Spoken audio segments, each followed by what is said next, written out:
Once upon a time, there was a land called Korea, beautiful place filled with green mountains, calm rivers, and kind people. For thousands of years, it was one country, one family. But in the 1900s, a dramatic turn of events changed everything. After World War II, Korea celebrated its freedom from Japanese rule. But soon, two powerful nations, the Soviet Union and the United States, couldn't agree on how the country should be governed. The North became influenced by the Soviets and the South by the Americans. And so, in 1948, two new countries were born: North Korea, led by Kim Il, and South Korea, led by Syngman Rhee. The line drawn between them, known as the Demilitarized Zone or DMZ, would become one of the most heavily guarded borders in the world. In the north, Kim Il-sung promised to rebuild a strong and prosperous nation. His core idea, called Juche,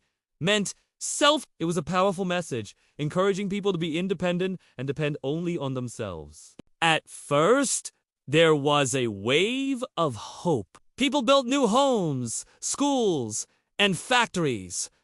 The country began to grow, but over time, the government started to take a more central role in daily life. Citizens were expected to show complete loyalty to their leader and embrace his vision for the nation. North Korea evolved into a country where the leader was viewed as a father figure to the entire nation. Every citizen learned songs, stories, and lessons about loyalty. Colorful posters and grand works of art depicted the leader as the heart of the nation. The goal was to build absolute unity, everyone working together for the same dream. Life became highly organized. Strict rules governed where people worked, how they traveled, and even what they were allowed to say. As the years went by, the outside world was changing at a breathtaking pace. New technology, new ideas, and new alliances between countries were reshaping the globe. But North Korea remained largely closed off, determined to protect its unique way of life and maintain its independence. Despite this isolation, the people of North Korea worked hard to stay strong.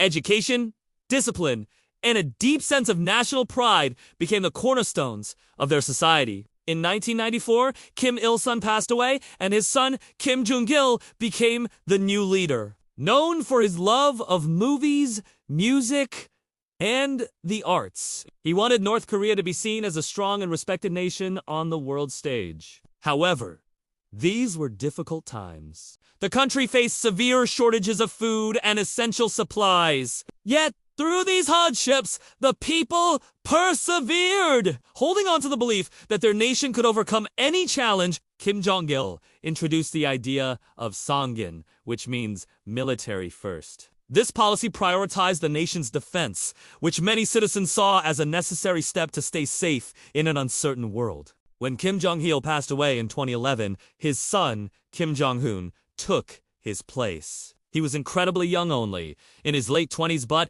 he quickly became a figure known across the globe. He brought a new energy to the leadership and launched ambitious, modern projects. New skyscrapers, parks, and technology hubs began to appear in the capital city.